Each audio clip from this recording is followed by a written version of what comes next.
Mullinger's Weekly Ramble. Hello, it is Wednesday, the 6th of November, 2024, and by the time you're listening to this, the world will either be completely screwed, or completely screwed. Such is the state in the United States of America. I don't know what to say. I guess they'd say it's going to take a couple of days for them to count all of the votes. It's going to take more time for people to kind of pretend that votes weren't counted or votes were burned or that someone's cheated or blah, blah, blah, or set the whole place on fire. I don't know. I mean, it's a sad state of affairs when whatever happens, we are all screwed. If the racist rapist wins, obviously not the best thing, nor is it a great thing already that it's so tight, the race, it's so neck and neck, that half of the most powerful and the country in the world, half of those people would, and again, I'm not disparaging anyone. Please, as you know, I'm not a political comedian. I don't get political publicly. I'm kind of just talking generally. I'm generally talking about, I'm happy to talk about manners, decency, law and order, morality. So that's what we're talking about here, because I'm not, I don't really get involved in politics. I am on stage as a comedian. I want to laugh about and joke about anything. So I don't really share my political opinions, and let's face it, you probably don't care what my political opinions are, other than I think that I hope you all know, and I think so because we're all friends in this together, that generally I am someone who cares about other people and believes that kindness should come first and that we should all look after our fellow person. Almost a fellow man there, just to prove that I'm an old man. So when it comes to things like the American election, I don't want to be alienating anyone listening to this, but I will say that I am not a fan of rapists. But there, a controversial statement. Also, not a huge fan of racists either. I mean, we've all got a few in our family. They're all a bit older. Hopefully, we don't have too many rapists in our family. But half of the United States of America would like a convicted felon, racist and rapist, and so many other things. I mean, this is the appalling thing, is that those are two of the worst things you can be. How is it possible that a person is possibly, as of the time you are listening to this, I'm recording this the day before on Tuesday, November the 5th, which is, of course, Guy Fawkes night. Ironically, Guy Fawkes is, of course, the man who he didn't invent Bonfire Night, but Bonfire Night exists in the UK because Guy Fawkes tried to blow up the Houses of Parliament, which, unfortunately, that would it be ironic? I sometimes get the definition of the word irony mixed up, but it wouldn't be ironic. It would just be an interesting and strange coincidence if, well, heaven forbid, anything's going to get blown up in America tomorrow. But I think we all know it is.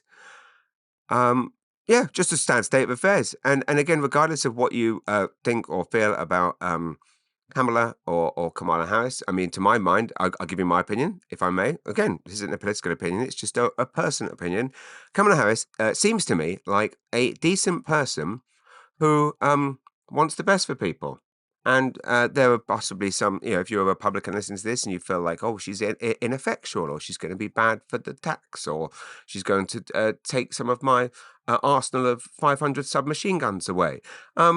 All I can say is that, you have a choice between someone who is a decent person, who has shown no signs of not being a decent person, no signs of corruption, no signs of lying, no signs of cheating on their partners, raping their wives, lying, cheating, theft. Anyway, that's a lot of politics for a non-political person / podcast. Anyway, I can't not talk about it because it's what's happening, and I'm kind of genuinely kind of perplexed and horrified. I was listening to my wife listens to the BBC radio all the time, so we often have a lot of British voices in the house. I think she was listening to Jeremy Vine this morning. They were doing a call in. And there was some kind of, Brits phoning in with their opinions on the American election. And there was this one guy phoning up. Again, sounded like probably a Brexit type voter. Again, I mean, Britain's no better. Half of the UK, more than half the UK voted for Brexit because they all thought it meant immigrants out. So they're not just racist, they're stupid too. It didn't mean that. And and now they're completely screwed as well. So this guy phoned in saying basically making a point, there's again, I don't want to disparage anyone, but I guess there's a semblance of truth in what he was trying to get at, which he said, I would vote for Donald Trump because the problem with liberals is they make out that anyone that votes for Donald Trump is an idiot, and I don't want to be told what to do. So I don't want to be told by people who think they're more intelligent than me what to do, which does seem like biting off your nose to spite your face. Like, uh, I don't want someone that's thinks they're smarter than me telling me what's doing. It's like, okay, well, by that rationale, why do you want Donald Trump to tell half the population they can't have abortions? It's very, very, very strange situation. Literally, half of America approves of rape, doesn't approve of abortions. So there you go. That's my insightful coverage of the American election. The Ramble it's been a month since the last Ramble. There's no excuses for the fact that I've been away, other than last 2 weeks. I always say this, busiest 2 weeks of my life, probably. The week before, one of the least busy weeks of my life, in Jamaica, with my wife for her 50th birthday. First time ever, literally just switching off. She said, I wasn't allowed to bring my laptop, wasn't even allowed to bring my notebooks. But you know what? Yeah, I smuggled one, didn't I? I found a tiny one, smuggled it. So I can tell you, there's various things that make a good holiday for me. Sun, obviously, I like to come out with a tan. I like to lie around doing a bit of nothing. I like to do a bit of exercise, which we managed to do. This is the amazing thing. It's our first time away on vacation without children for 15 years. So it's so weird, like going away, just not having to worry about other people and not listening to other people whine, not listening to other people demand things all the time. So it was lovely. We went to a beautiful resort in Oyster Bay, which is a peninsula. See, I love peninsulas. Speaking of me loving, I love peninsulas. Oh, very quickly in brackets, this Sunday, the Peninsula, the film that my son wrote and stars in with his father-in-law Barry Arthurs, directed by Tyler Warren Ellis, makeup by Katie Oram, music by Ethan Ash. Filmed on the Peninsula during COVID, finally gets its Atlantic Canadian premiere at the Silver Wave Film Festival in Fredericton. I could not be more excited. We're all going down. So please do come and check out the Peninsula finally on the big screen. Such a colossal, it's a big thing. Of course, it's like, yeah. I mean, my son's kind of more interested in playing hockey and rugby now, and not really interested in it. But I'm so proud of him, and I he's reluctantly, I think, coming along.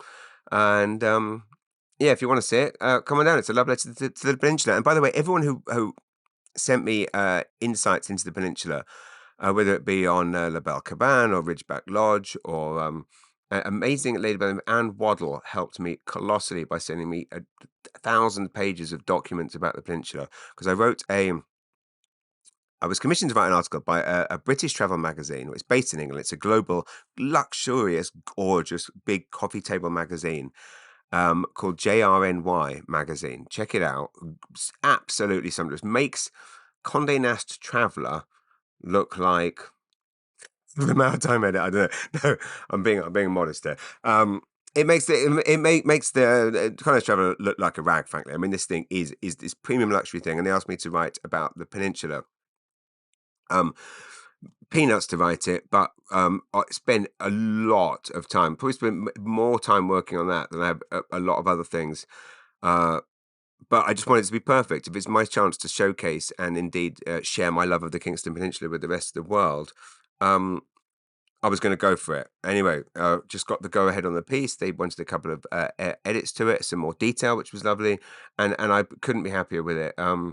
So anyway, thanks to everyone that sent me their insights, and thank you, Anne Waddle, for the things. So yeah, this Sunday, Peninsula. After that, I'll be releasing the film, so you can all see it. But yeah, what was it? Peninsula. Yes, sorry. So I was on the Peninsula in Jamaica, Oyster Bay. Oh, speaking of loving things, so on Sunday. So oh yeah, by the way, thanks to everyone who came out. Tangents. See, we're going on tangents. The ADHD kicking already. Still off the meds, you're pleased to know. Yeah, no shit, James, you're still off the meds. We can tell. Don't worry, we're going to get back everywhere. My brain at all times, I know exactly where we are. We're always going to swing back around. As I've always said, my brain is like a Sussex family tree. Love your Sussex. I would normally say Peninsula family tree, but I can't say how much I love the Peninsula. And then do a joke about it. I do feel very lucky, by the way, that you all seem to get. I don't think it'd be like this anywhere else in the world. Like, I think it's obvious how much I love all of the places that I joke about. Because on stage, I would say the places that get the butt of most of my jokes are like the Nortons, the Sussexes, the Peninsulas, basically my favourite places. But I love the fact that I live in a place where everyone is so intelligent enough to understand that I never get any stick for it. Um, Whereas I don't know if it'd be like that. I don't know if in England you could literally rip the piss out of a place so much on stage, and everyone would completely understand that it was coming from a place of love. But I think it's because you've all grown up in New Brunswick around, in cottage culture, campfires, beach culture, not necessarily going to comedy shows or roast, but being around, your cousins and your neighbours who all roast each other. So you're used to that. Anyway, what was my point? Yes. So Sunday we were at the Punchlines Comedy Club in St. John for the third annual Roaring for Romero House fundraiser. Me, Nikki Payne, Mandolin Donovan, all reunited for the first time since the infamous Tim Hortons Waterloo Street incident, which we did recreate on stage. I don't know anyone that knows that bit. It was 2 years ago. We all made a trip to Tim Hortons on Waterloo Street. The doors were locked, and we tried to get through the drive-through on foot. It didn't work. Some funny things occurred. It became, I would say, the most crowd-pleasing stand-up comedy routine of my 2023 tour. It killed everywhere, and I'm not that good enough of a comedian to normally have bits that kill every night. The Nancy Reagan, Tim Hortons Waterloo Street story killed every night across the country. So I then released some footage from the night of us doing that on TikTok and stuff. And again, I'm not so arrogant as to say it went viral, but let's just say it went, New Brunswick viral, a few 100,000 views, 500,000 views, which is a lot of views for, a nobody comedian like myself and living in a small town in New Brunswick. So anyway, we were all reunited on Sunday. When I was a bit tired, I'd had a big gig in Woodstock the night before, big fundraiser for the Upper River Valley Hospital Foundation. They like to keep the name short, so it rolls off the tongue. Upper River Valley Hospital Foundation Gala, wonderful time. Bumped into Mel Norton Sr., wonderful man. Mel Norton Sr. and his lovely wife Sandra Norton, famously the parents, of course, of the great Mayor Mel Norton, one of the greatest leaders the city ever had. Which, again, I don't talk politics, but I'm happy to say that. And that's one of the things I have to say about politics is that I've made jokes on stage before about the fact that I believe, it's such a flawed system because only the people that want power would be the worst people to have power. That's a joke I've made based in, I guess, a semblance of truth. Like anyone that says they want to be the president of the United States of America, you have to be a psychopath to want that job, to want that your life like that. But I somewhat take that back because there are obviously presidents that I greatly, greatly admire. But in England, generally, it's all just the worst of humanity that want to. But don't believe that is the case with local politics, and this is why I guess I don't get political. Which is that I have friends locally who have stood in for all kinds of different parties. So I don't know if it's the case of that we vote for the person. People often say this: you vote for the person, not the party. I mean, I naturally swing left, and I'm not talking about how my how I position my underwear. And I naturally swing left, but I mean, Chris Rock always had that great joke about how absurd it is in life that we have to vote left or right because he's like, I think his joke is he's very left wing when it comes to crime. What is he says? I'm very left wing when it comes to crime and punishment, but I'm very right wing. No, I'm very right wing when it comes to crime and punishment and taxes, and I'm very left wing when it comes to things like drugs and prostitution. I think that was the joke. Anyway, the point is that it is kind of quite ludicrous that we have to kind of choose. Oh, you either this or this. I mean, I'm just someone that believes in a fair system. Do I, but and so I am. I've always been left, but then but then you've got a situation like in England now. You've got the Labour Party, the left wing party, but potentially introducing extremely high taxes, which again I think everyone should pay their fair rate. But when you do start charging people 60, 70, 80% tax, which is what happened in the Labour government in the 70s, then suddenly you start losing people. So but the bottom line is I don't know. I'm never going to run for it. All I know is my point I was trying to make is that I swing left because I um, believe in equality. I care about my fellow person, and I also am very, very happy paying uh, tax. I like it. I'm lucky enough to make good money telling stupid jokes, so I want to pay my fair share. And yes, like all people, get frustrated when I see that money being wasted or spent on frivolous things, or Tony Blair agreeing to join illegal wars with George W. Bush. I know it was a long time ago now, but still rankles, still rankles. Um, but my point is, in local politics, I have friends that have stood and in some cases won in for all of the different parties, and I like and admire all of them. So I mean, so a perfect example, being like Mel Norton is someone I greatly admire. And so how do I go into this? Yes, my point is. So I bumped into his lovely mum and dad, Sandra Norton. She wrote a lovely book. It's reviewed in the last issue of the Mouse. I made it well worth. Am I talking too fast? By the way, this is the problem with not doing a podcast for a month. Is it's all kind of gathering up in me, and I've got so much to talk about. So what was my point? Yes, I was at Romero House, and then I was stressed because I woke up in Woodstock at the lovely Best Western to travel back, and then got to the electric car charger, and it was broken. And of course, it'd been broken for. And I'm freaking out because, as far as I knew, it's the only one. It's the only electric car charger between there and like Oromocto, as far as I knew. And I'm basically thinking, what the hell do I do? Do I just literally go start knocking on doors and see who's got an electric car charger? I mean, granted, in New Brunswick, that I probably would be able to find someone. And sure enough, once I posted on Facebook in a mad panic, numerous people did write to me saying you can come to my house and charge. I phoned NB Power to say, this charger's not working. Turns out it hasn't been working for 2 months. And I said, but that's absurd. I mean, you've got one. That'd be like there being no gas in any gas station anywhere in Woodstock for 2 months. As someone wisely pointed out when I posted in the EV New Brunswick Facebook group, and actually God bless everyone who responded to help, and also hats off to all the people that came up with some hilarious jokes. There's me freaking out, panicking, and people are commenting things like it's where the car charger used to be, and also someone hilariously wrote, "Oh, I highly recommend you drive the car to the nearest dealership and trade it in for a proper gas car." There was quite a few variations of that one. Fair play to you. There's a better way than saying "serves you right" for not driving gas. I mean, again, I'm not here to argue in favour or against electric. I personally like driving electric when I'm not in this scenario. But I guess knowledge is power. I was told that there's these chargers called Electro Canada, actually right by the hotel, which I drove back to. Incredibly easy. Like it's so much easier than the MB Power ones. Even you just pull the charger. You don't have to dither about. Put out the thing, bang it in, tap, and off you go. I was in such a mad panic. I kind of drove in and parked so appallingly, but there was no other cars there. And it was early Sunday morning. I thought I can just park how I want. Kind of across a couple of spaces, classic kind of St. John, East Side St. John Walmart parking. You've seen that parking, ain't you? When the people pull in, they literally park across like 3 spaces, and you think, how lazy are you? You're in your pajamas and you've parked across 3 spaces. Lazy. And then you get a whiff, and they definitely haven't showered either. I mean, how busy are we all?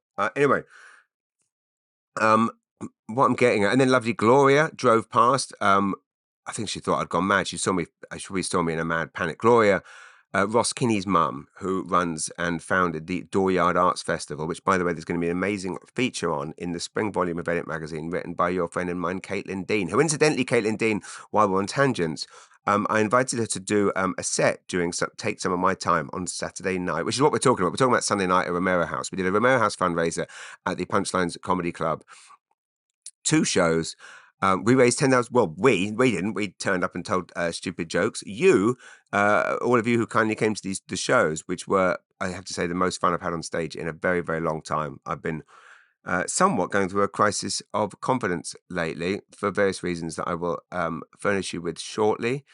Some of which to do with, unfortunate private gigs slash corporate gigs slash fundraiser gigs where you send them a rider 10 months in advance, begging for there to not be a dance floor in front of the stage, begging for the sound to be audible for everyone in the building. And for some reason, thousands of dollars get spent on these events, but they choose to put a massive dance floor in front of the stage and completely sabotage the show. And granted, the stand-up, it goes fine, but it's like you could have had the best. You could have had. I'm not saying I'm the best, but you could have had the best of me. You could have had a bloody good show, and instead, half the audience couldn't hear, and the other and half couldn't see. Anyway, well, but those things happen. And of course, I don't start thinking, oh, why didn't they listen? Because I'm not like that. Because I'm not a Republican. Don't blame everyone else. I blame myself, and then I go into a pit of self-loathing. And I start thinking I should give up comedy. And I start thinking I should give up life. Anyway, all of this is to say, Sunday night at Punchline was so much fun.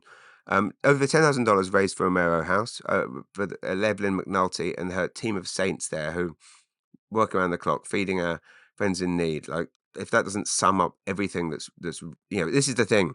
Evelyn McNulty is a person that should be not only running the city, the province, the country. She should be the president of America. If Evelyn McNulty was the president of America, everything would be fine. But of course, there's no way that someone that selfless and that kind and that loving would ever want that kind of power. Anyone that is walking through life going, I want all the power in the world. I want to be in charge. That person is a wanker. And that is unfortunately what I'm not, again, I don't want to disparage anyone yet. I don't want to say Kamala Harris hasn't had a go yet. So I don't want to start calling her a wanker because that's not fair.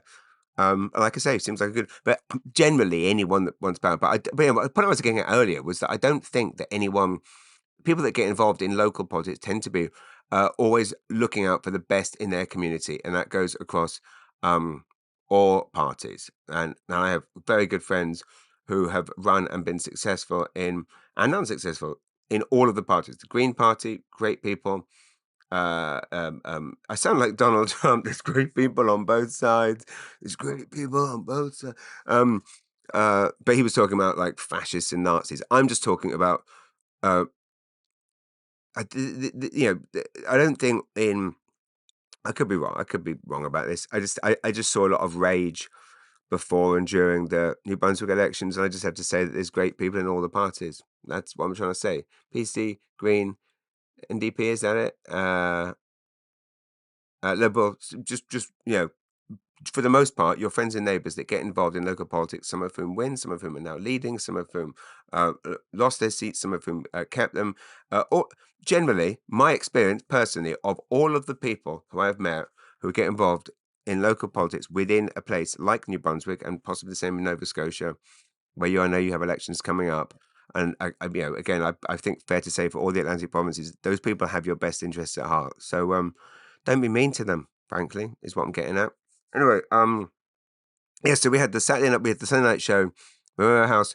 So going back to the point I was trying to make 15 minutes ago, is is that I got on stage and Nancy Reagan made reference. She told some hilarious stories, by the way. It's really interesting seeing how Nancy Reagan has always obviously been an amazing host, amazing presenter, amazing journalist, amazing interviewer.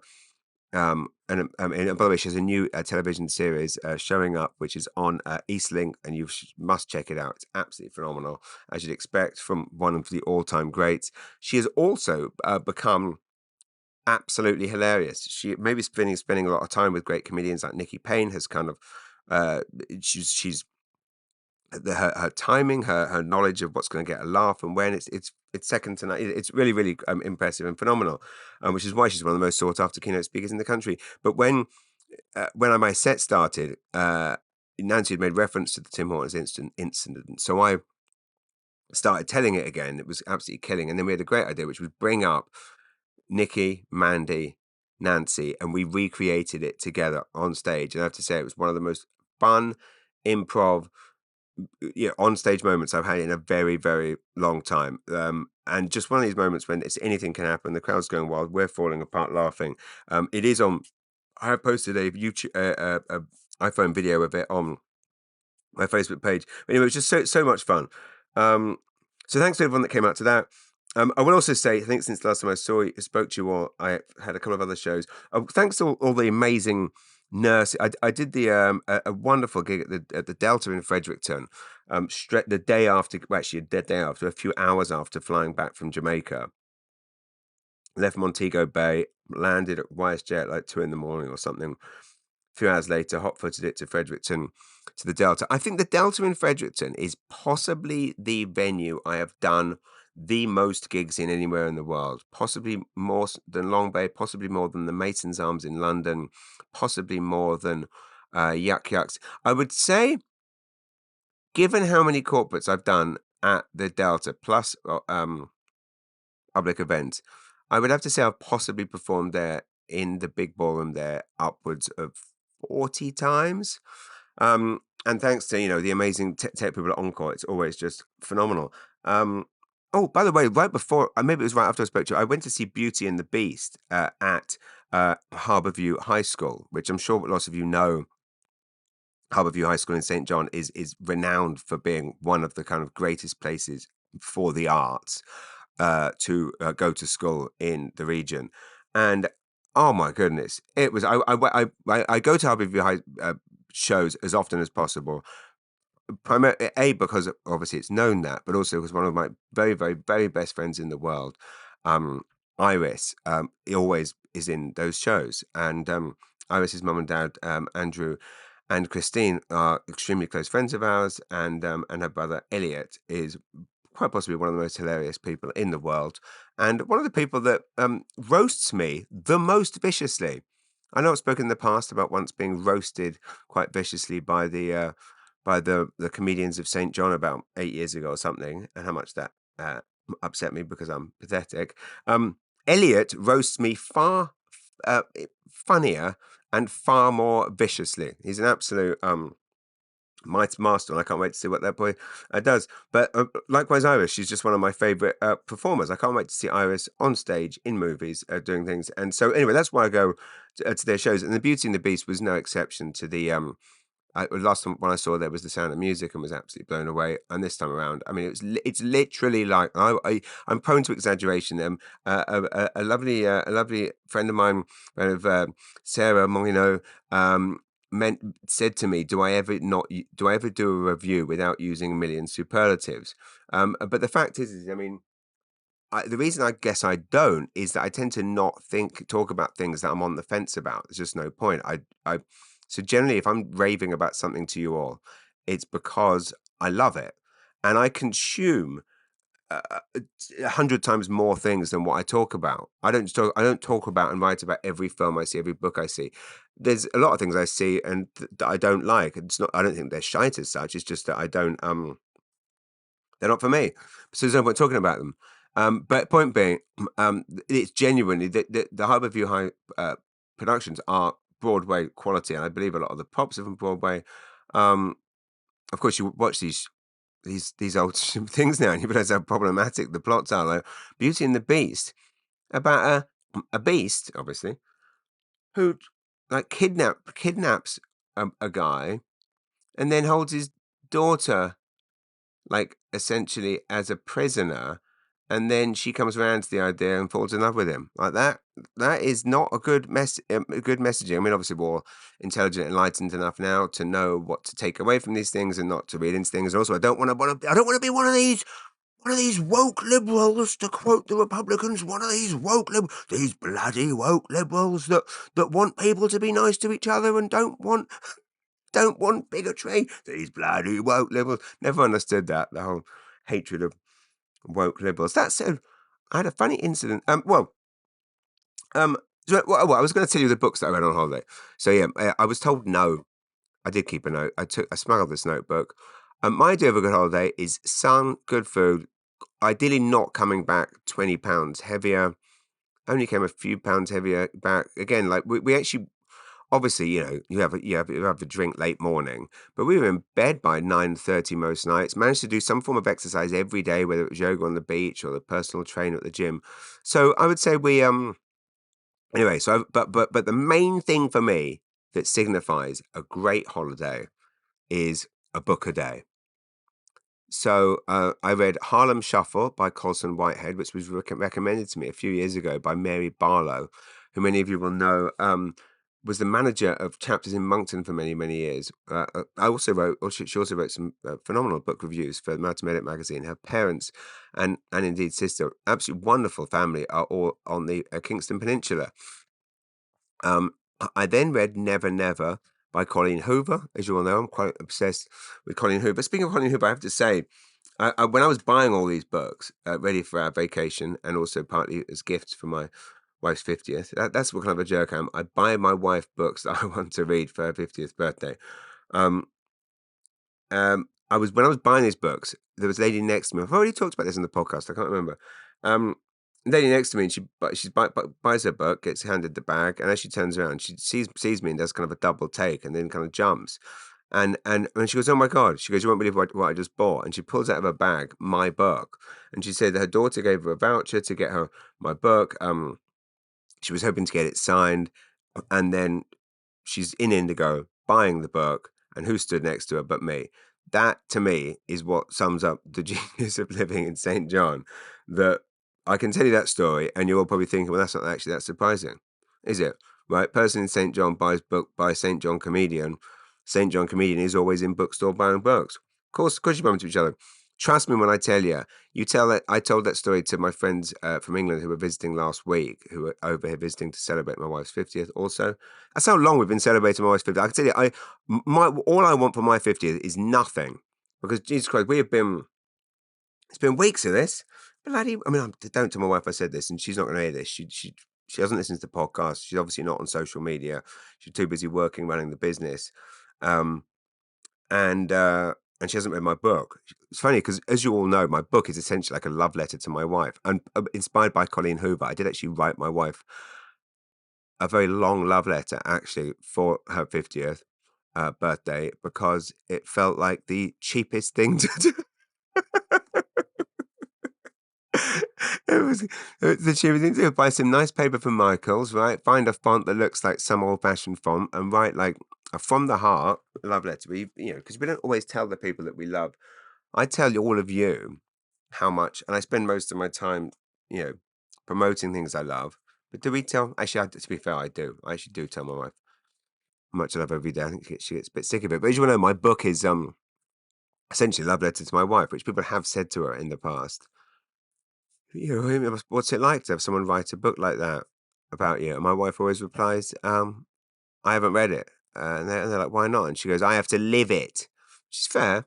I've actually got millions of questions to get to, so I don't know why I'm rambling on so much. We're 33 minutes in. Okay, so I read Never Never by Colleen Hoover, which was fine, although it's funny.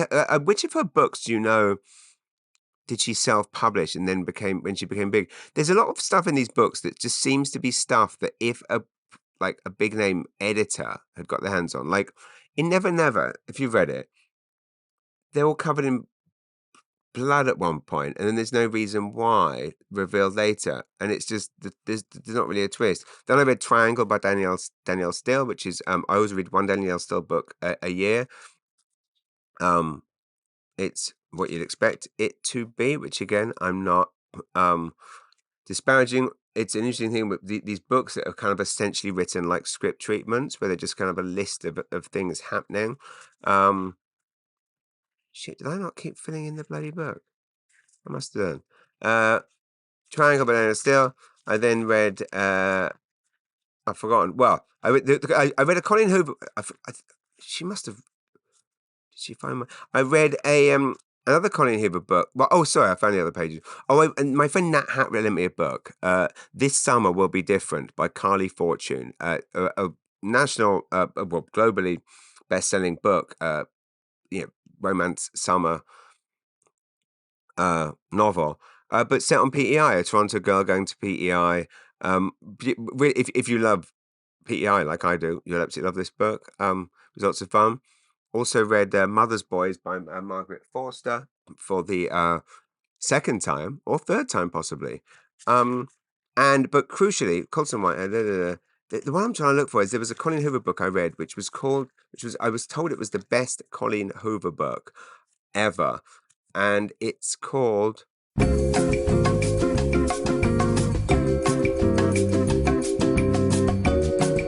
And we're back. I had to stop then. A friend of mine just pulled in Gary, who is the the car maestro, the king of cars in Atlantic Canada for all the car companies globally, and he has very kindly had a Mazda MX-5 and then the Mazda MX-5 SRF, which is a incredible, nifty, beautiful. If you saw the picture of me and my gorgeous wife on Halloween dressed as the Breakfast at Tiffany's characters, standing with the red convertible. This particular, I believe it was the MX SRF, which has a kind of obviously this kind of amazing kind of soul of motion design, but it has this just mind blowing power operated hardtop, like basically a retractable top where it kind of goes back like a transformer.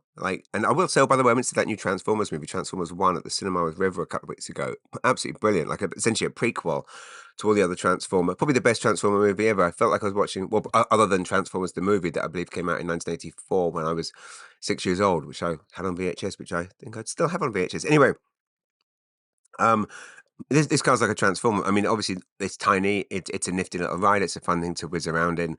Obviously, there's no kind of trunk space, two-seater.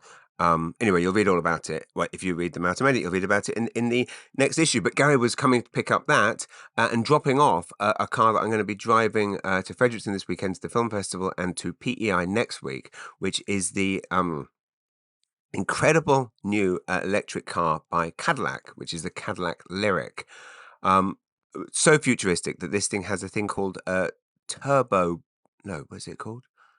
No, not turbo. It's super. What's the thing where? Where the Super Cruise? That's it, Super Cruise. And he was just telling me about it.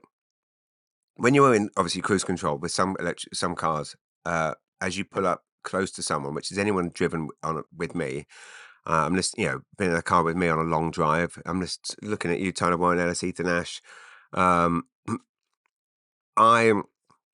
not the best driver. Something to do with the ADHD. Speaking of ADHD, I have to say, my friend Michaela, who very kindly came to the Michaela training. I don't know if you know. Some of you may know Michaela. She runs a Facebook group called ADHD St. John, I believe it's called. It's ADHD support group. Michaela Trainer. She's absolutely wonderful woman. I saw on Sunday night at the Punchlines fundraiser for Romero House, and she posted a video which I've never been able to kind of fully explain exactly how my brain operates, other than the fact that I wake up at 3 a.m. and I'm running around the house doing 50 different things, and I can't seem to finish one thing before starting another, and I'm starting them all simultaneously. Now, obviously, and that basically sometimes you kind of reach this kind of absolute meltdown of like, I can't do 50 things at once. And then you get so angry with yourself because you can't. But she posted a video that perfectly summed up what for me is going to, and again, I'm not trying to speak for everyone with ADHD, but this summed it up perfectly. So it was a video of a gentleman and if you are interested in such things, do follow Michaela Trainer's ADHD St. John group. But basically, it was someone holding up a pen, and like a click pen. What do you call these? I know it's not a bio. It's probably a word for it. But can you hear that? Like the pen where you click the end and the end comes out, right? I'm not a penist. I'm not a penist. I'm not a penist. So I don't know what the anyway. They explained it thus: that a normal human brain is like a pen, and when you and in the middle there's the thing, and you have the thought, and then when you press the end, click, the I've lost the train of speech. Not a good thing to when you press the end and the end comes out, that is a thought going into an action. So you have the thought, I'm going to do the thing, I'm going to do the thing, and then the end coming out of the pen is the action. He then pulls up one of those pens. You remember those pens you had as a kid where it's like there's like 5, 6, 7, 8 different colors, right? And depending on which part of it you push down, it could be pink, it could be orange, it could be blue. You know what colors are. A different end comes out the end, right? So you click the red, and you write with red, and then you push the blue down, and then the red one comes up and the blue one comes down, and you can write in blue. The way that this gentleman described ADHD was that basically each of those different colors represents a different thought. I need to text my friend. I need to, or in my case, I need to write a chapter of a book. I need to do the laundry. I need to do this. I need to do that. I need to do all those different things. I need to do this email. I need to do that email. I need to do all this at the same time. And what they're all trying to do is you're trying to push them all down at once. And as a result, because you're pushing them all down at once, nothing comes out the end. And that to me sums up all of it perfectly. Although obviously, fortunately, I'm somehow able to actually juggle these things. But anyway, watch this video. If you want to see the video and you want to see it make sense, because I probably haven't described it very well, please shoot me a message, comedy@jamesmullinger.com, or message me on Facebook, or knock on my front door, which interestingly does probably relate to my first question. So I'm going to go to the questions now. I've been rambling for long enough. Anyway, what was I saying? I was saying about the Cadillac lyric, where it basically, essentially, there's this thing called, you know how you drive, if you drive a car and it goes up to the car in front of you, and you get too close, it kind of puts on the brakes and pulls you back a bit. The Cadillac lyric goes a step further in that basically it's Knight Rider. It's Kit from Knight Rider, where if you put up you're coming up on the highway behind a car that's going slower than the speed limit. The car itself checks the mirrors, and if there's nothing there, the wheel starts to pull you out over into the other lane to overtake the car and pulls you back in. I mean, holy shit! I mean, tell me it's not the future. The future is clearly here. So, that's what I'm going to be driving for the next week. I'll let you know how it goes. So I have lots of questions from you all. Thank you very much.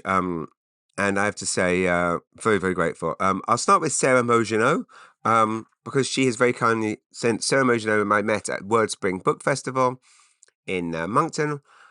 And we also met last year as well. But Sarah Mogino, wonderful writer, wonderful ambassador and lover of the Kingston Peninsula as well. And she also very kindly came to my book signing on Bio New Brunswick Book Day at Indigo. And we had a wonderful chat then because not many people showed up. It's always the wonderful thing about a book signing is, as an author, it's heartbreaking when not many people show up, but it does mean you get tons of quality time with all the lovely people who did. Sarah Mogino says, thanks very much for the update. Yay, clock's back to normal time next week. Love your podcast. So I don't read positive things.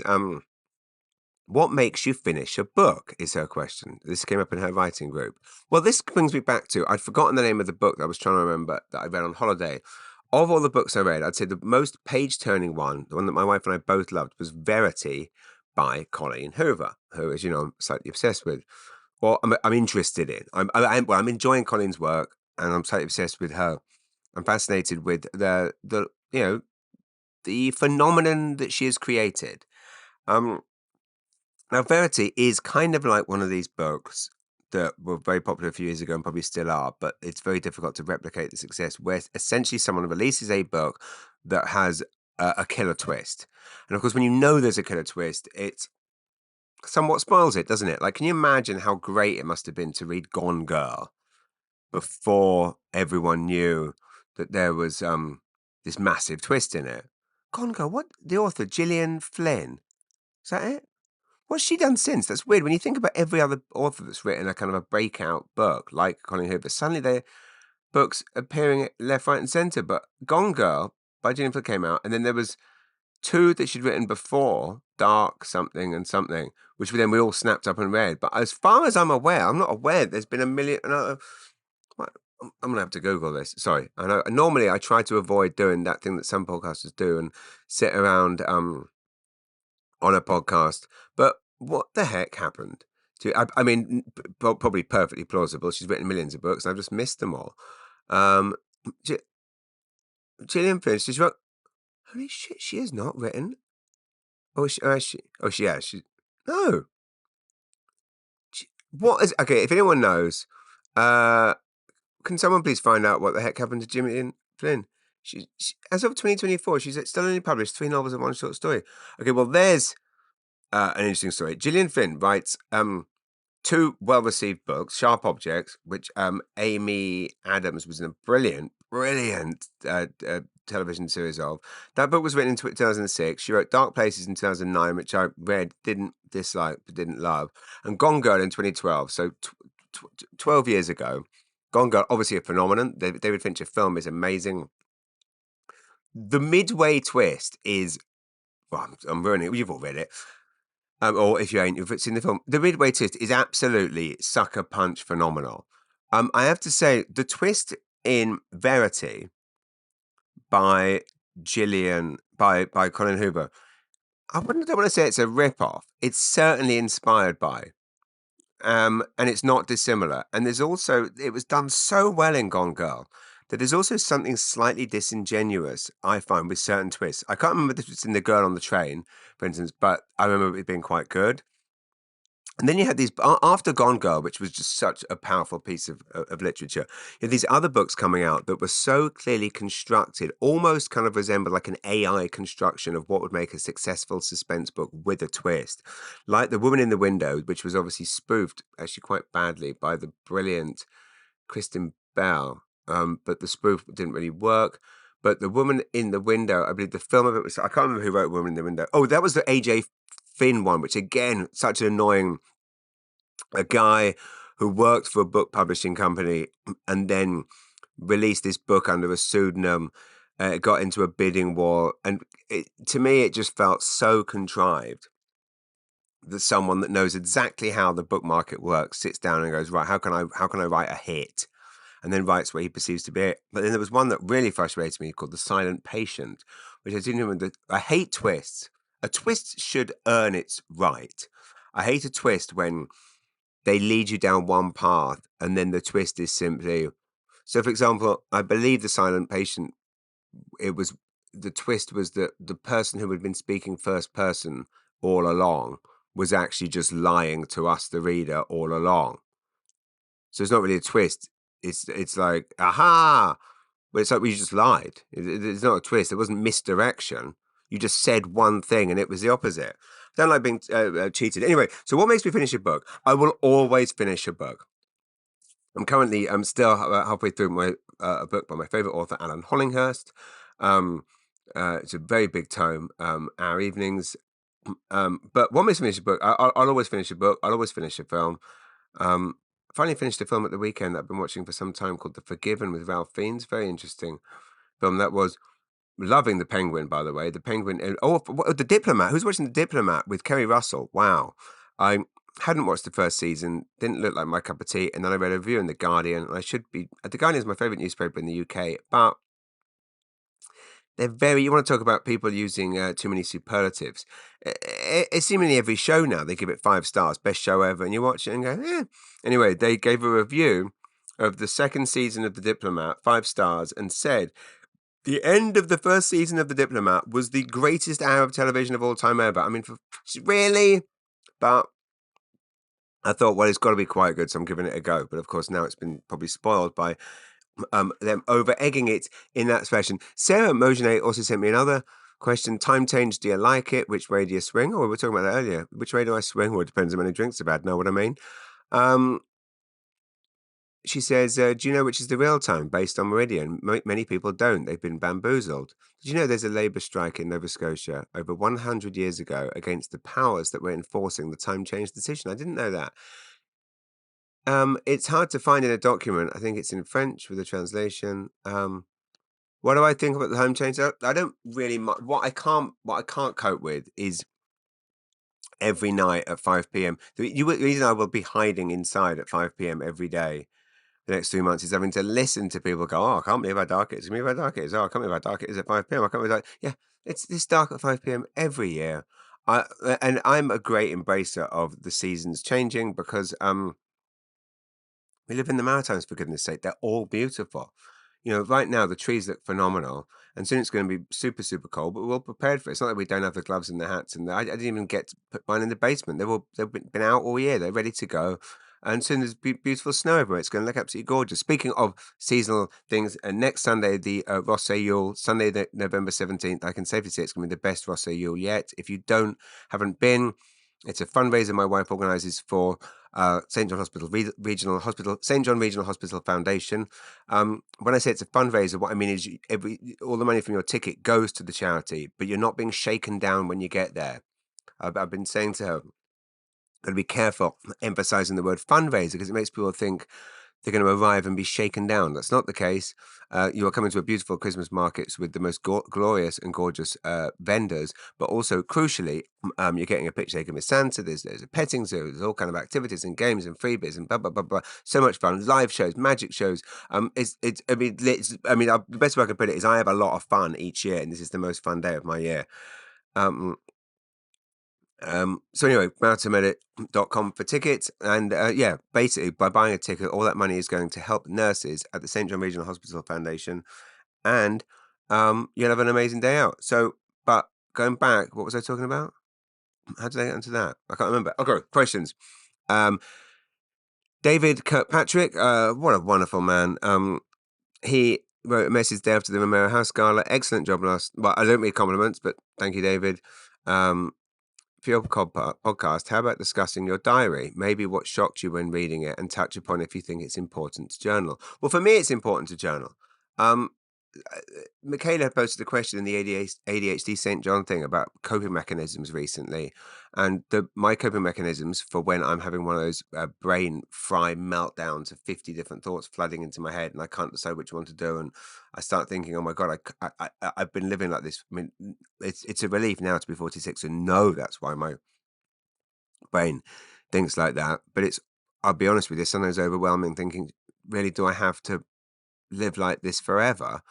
And then it's also a terrible thing when you start thinking, my goodness, is it going to feel nice if and when, heaven forbid, I get dementia or Alzheimer's? Because I'm suddenly going to be able to just be like a normal person who can sit down, the brain stops going everywhere. But my coping mechanisms are reminding myself that this is a thing and that it's not so to calm down. And then, of course, as many of you know, swimming is my biggest catharsis thing. But yes, writing a diary is something I do think it's important. I mean, sometimes it's not helpful because like a Facebook memory, you're always looking back at it and you're kind of beating yourself up, going, "Oh, I said I was gonna, stop smoking. I didn't stop smoking. I said I was gonna do this 5 years ago, and what a loser! Or look how happy I was then. Look how sad I was." I find it useful, not least because obviously, I mean, I'm constantly writing books and material and digging in it. But yes, I do a bit in my show that I'm probably going to tour in next year's show where I read my diaries from my childhood. It's something I did years ago, but I'm finding all kinds of different things. And actually, so one of the points I was going to make earlier when I was talking about the peninsula, I now remember, was that I found reference in a diary from when I was about 8 to my first time on a ferry and how much I loved the ferries. And I thought it was quite funny given my love of Canadian ferries, specifically the Kingston Peninsula ferries, but also my excitement at performing at the Canadian Ferry Association. Oh yeah, and by the way, yesterday I went for coffee with Nancy Regan at Garden Grove Cafe, and there was a gentleman in there who started talking to us who works on the Bay Ferries, Digby Ferry. He said he'd seen me on there a lot, and I remembered that the previous week I'd actually met a former captain of the Bay Ferries ferry, who said that I'd once sat in his chair, which was true. They did invite me up there because they saw me on the boat and realised I was a huge ferry fan. And I met a great guy at the Canadian Ferry Association who moved, I think, from BC to PEI to head up the Bay Ferry operation here. Jeff Joyce was his name. Great guy. Yeah, I can't wait to take the BC ferries when I go to Vancouver Island next year. Oh, David's question. Yes. Oh, sorry. To answer your question, yeah, I do think it's important to journal. To journal, and people should keep diaries. I try and encourage my kids to do it. Although I did recently, I do force them to do it. I've always forced them, but I did recently concede, regrettably, that Hunter is now 14. He doesn't have to do it anymore if he doesn't want to. And sure enough, he does not want to. Author Andrew Butters, wonderful man, who I can't wait to see again in person. Every time I see that Andrew is in St. John's selling books, I always want to be there. Anyway, great guy, great author. Buy his books. Follow him on Facebook. He's fantastically entertaining and wonderful human being. Author Andrew Butters. What do I like most about writing comedy? I would have to say it's the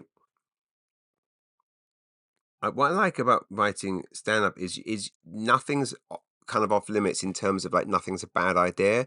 You scribble anything down, and you scribble anything down, and whatever comes down there, whatever it is that you thought, whatever it is that you've seen, so you never know what is going to become something and what becomes nothing. I mean, it was interesting. I was listening to Long Bay tapes from last year. Tapes, yeah, they are tapes actually.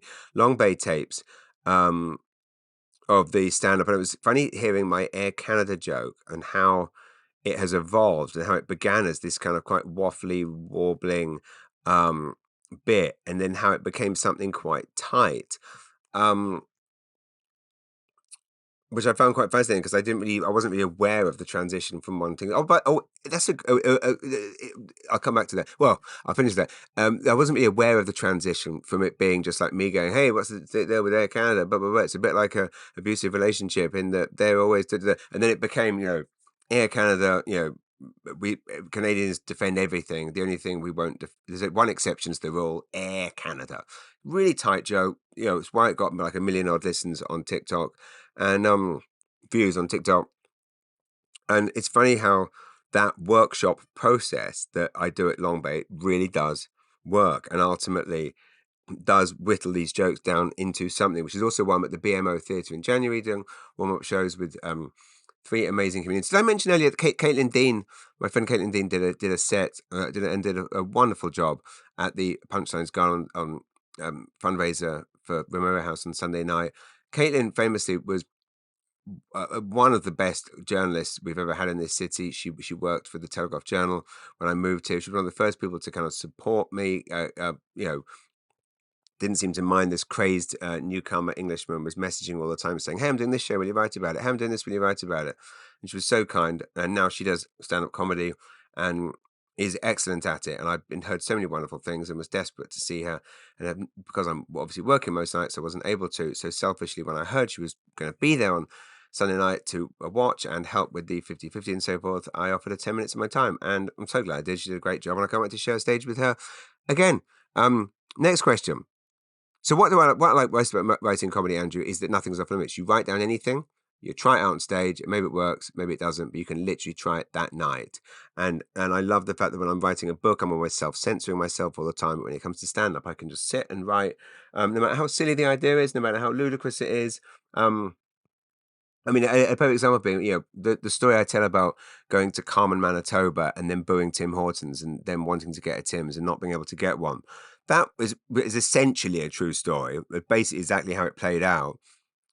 It happened 5 years ago. I never thought of it as a bit, and I started telling it at Long Bay because I feel the comfort in those gigs to just tell a story, and it's now become a very, if I say so myself, very tightly honed bit. So much, but it's long, and it's a long story, and it works on stage. And I never thought it would work on as a kind of a reel or a TikTok. And so while I was stranded and stuck at an airport a couple of weeks ago, it was the last video from all the videos that Tyler Warren Ellis cut for me from Impale that I hadn't put up. And I thought, I'll just upload it now so I can get it off my phone. And it absolutely exploded. 500,000 views everywhere. And then I get an email from someone. Oh, well, I got tons of emails from people saying, "Oh, I live in Carmen. We now have a Tim's. We now have a Tim's. We now have a Tim's." And I'm like, "Well, you're welcome." But funnily enough, one person wrote, and I could see that it was from the email was at carmen.ca. So I wrote back and said, "Oh, well, thanks very much. And you live in a lovely place." And this person wrote back, "Thank you very much. I'm the mayor." How beautiful is that? I do a joke about Carmen needing a Tim's, and the mayor sees it going a bit viral, thinks I better get in touch and keep him in the loop. And he did. God bless you. I hope that people will come and invite me back to a show. Here's a weird thing about algorithms. Part of it resonating so much could be because it's a hilarious bit, if I say so myself. The other thing is due to the auto subtitling thing, I'm blaming TikTok. This is my fault. I should have corrected it, but due to the auto thing, Carmen was spelt like the Mozart opera or whatever. The opera Carmen. Is it Mozart? I don't know. But Carmen is spelled Crman. Now, what I think shot this thing up the algorithm and made it get so many views was that that's hundreds of comments of people going, "It's not Carmen, it's Carmen, it's not Carmen, it's Carmen." A bit like, every time someone says they're coming to St. John, John, everyone freaks out. "It's not St. John, it's St. John. Fuck you, you can't come for our city now. It's not St. John." Everyone's very, very angry. I think the reason it really ends is there's like hundreds of comments of people saying it's spelled wrong, which is why you see so many errors online and things, because people just are trying to get their articles seen by more people, because the more people that comment, the more it goes up, and they're trying to make people angry. The more angry they make people, the more they comment. It's a sad state of affairs, which does go back to the situation we're in American politics. Jared Lewis Davidson, thank you very much for your question. A fellow UFC fan, John Jones or Stipe Myokick, I believe I'm pronouncing that right. You are, of course, referring to UFC 309, which is on Saturday, the 16th of November. I have to say, my money is on. I don't get Bang Amble because I don't need any more addictions, but I am thinking John Jones. I have to say, it's funny. Like, I've been watching a lot of UFC lately, and I'm obsessed with the idea of oddly, it doesn't seem to be that dangerous in terms of like the number of injuries that occur, other than obviously short term injuries. But like recently, some of the fights recently, um, have been absolutely like brutal, as they kind of always are. Um, But what it would just throw me is like seeing the damage done to people after these shows and seeing the state of their faces. I mean, it does make me start to question, like, why do we like this? Like, why are we entertained by it? And of course, I mean, it's human nature. We've always been entertained by violence, and of course, there's an argument to be had that it's the one sport where um, there's actually some stakes involved. It's also very interesting seeing the incredible like sportsmanship on display, where there's so much mutual respect between the fighters and the fact you're in there in this brutal fight, but they manage to not break the rules. Like, oh, you're they're not losing their temper as such. They're fighting in a very controlled way. I find the whole thing. Um, Truly fascinating. There was UFC was in Edmonton last week doing a fight night. I believe it was the highest. It's weird how UFC has this. I mean, the branding. Whoever does the branding and the design of UFC and the social media is a genius. Like the way in which they make it so easy for fans to know exactly what time events are on. Like if other organizations, if were run by, and then of course there's the other issue of like the fact that the UFC is run by a kind of a far right wife beater. Um, But anyway, they were in Edmonton last weekend, and they're boasting online how it had the highest gate, which of course means the most money made, which is a weird thing because it's like it's one of the only industries, sports, where it's like they're showing off about how much they've ripped off the fans. And we all love it. It's like, yay, go UFC. It's like, yeah, we bought in 25 million at the door. And it's like, right, so you're underpaying the fighters who are risking their lives and limbs, and you're ripping off the fans who work their asses off to support your thing. And then you boast about it online. Hey, we made $30 million, and we're all supposed to go, yay! There's not many industries, I don't think, where that would work. I mean, think about that in St. John. Think about if the wealthy organizations that exist within St. John, if they were actually showing off how much they made. Anyway, um, Sarah Mosley has another question.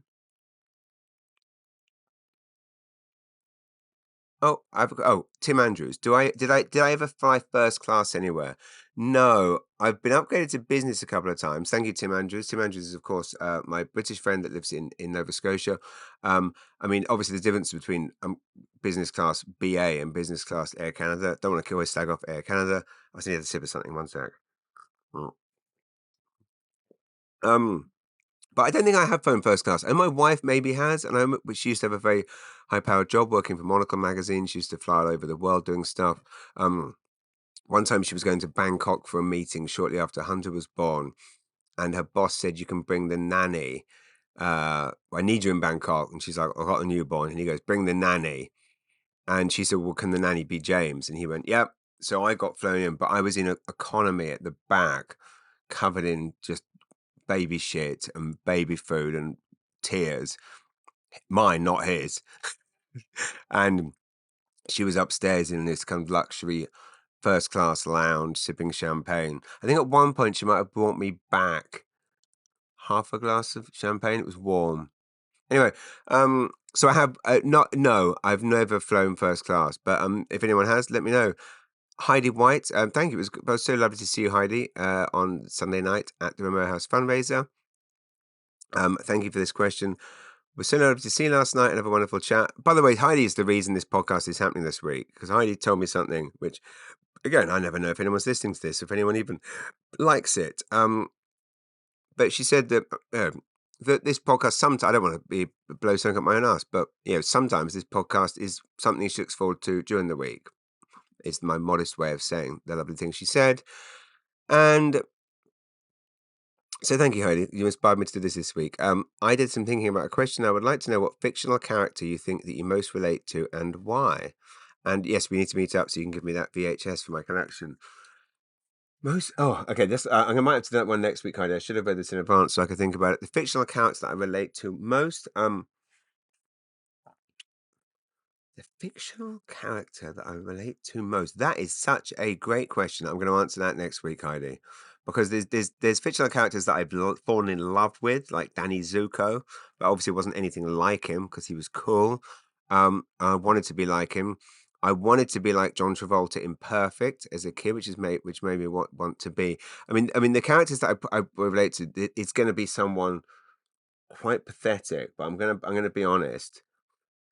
I'm looking around at all the books and DVDs around me. I'm going to come back to you on that one, Heidi. So you're going to have to keep listening. You're going to have to keep listening and listen next week. Kim, I will say the world has lost so many wonderful people lately.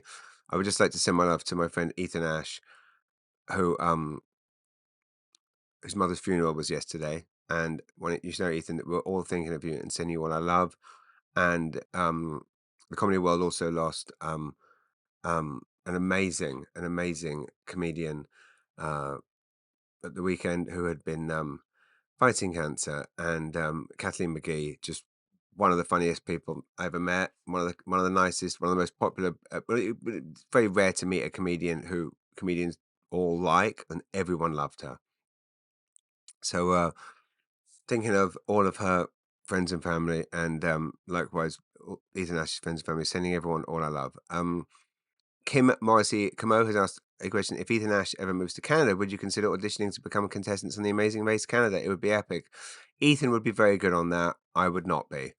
I believe my dear friend Cedric Newman did it, and with his son, it was amazing. And Cedric is actually also starring now in The Traitors.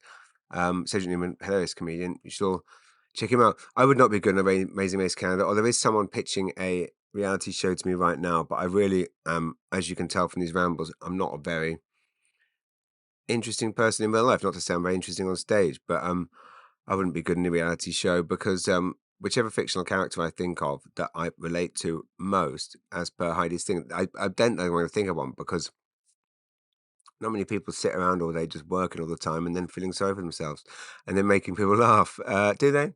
You guys tell me. You guys tell me what character in a movie just basically wakes up at 3 a.m, works on 50 different projects all day long, which makes him happy, does his best to be a good dad, a good husband, does whatever he can to make people laugh at night, but then just kind of feels sorry for himself the rest of the time. I don't know. Stephen Cook, the great Stephen Cook, one of the finest journalists Atlantic Canada's ever had, from the Chronicle Herald. Is there a part of the Maritimes you haven't been to yet, but are dying or at least curious to check out? Yes, there is. There's many. One of which is, I'm going to check my diary because I'm booked to perform there next September. And it's a place in Nova Scotia called Cow Bay. But crucially, Gramanan is my son was there on Sunday playing hockey. Gramanan is the place that I desperately want to go. And luckily, I am going there. Get my diary for next year. And I'm doing a show there. It isn't locked in yet, but it will be. 12th of April, 2025. I'll be doing a show there with Jason Gary. And I should point out an amazing comedy club has opened in Fredericton, which Michelle Petit headlined at the weekend, 2 sold-out shows. By all accounts, she absolutely ripped the roof off. So check that out. They're doing like live shows at least 3 nights a week. I'm well over an hour. So Kevjet has asked the question: favorite band song of all time. Kevjet, by the way, amazing. Like all the wonderful people in my life, he was introduced to me through Nancy Regan. He was in charge of the Trafalgar Square Canada Day celebrations in London, and it was thanks to him that me and Nancy got to do something on the big screen, welcoming the 10,000 people that were there, and saying Happy Canada Day to them, alongside Jan Arden and Michael Bublé. Amazing. Kevjet is kind of like, it's almost like an exchange program. He's from small town Nova Scotia, and he moved to London, England, where he's absolutely tearing it up. His podcast, Kevjet, is amazing. I appeared on it a couple of weeks ago. You should check it out. He's asked me favorite band song of all time. Poison, Nothing But a Good Time is probably my favorite song. Oh my God, I haven't even talked about the Capitol Theatre show from 2 weeks ago, or Halloween. So I'm going to have to do everything next week. This has been a full-on ramble. This is possibly the longest episode ever. I'm going to go. But if you were at the Capitol Moncton show, thank you. As many of you will now know, we did a big surprise where we revealed, kind of like what I did in St. John, we had the Moncton Youth Orchestra, 60-piece orchestra on stage. Christina Martin joined us on stage. Shout out to Julian Dion, who was a special guest on the show as well.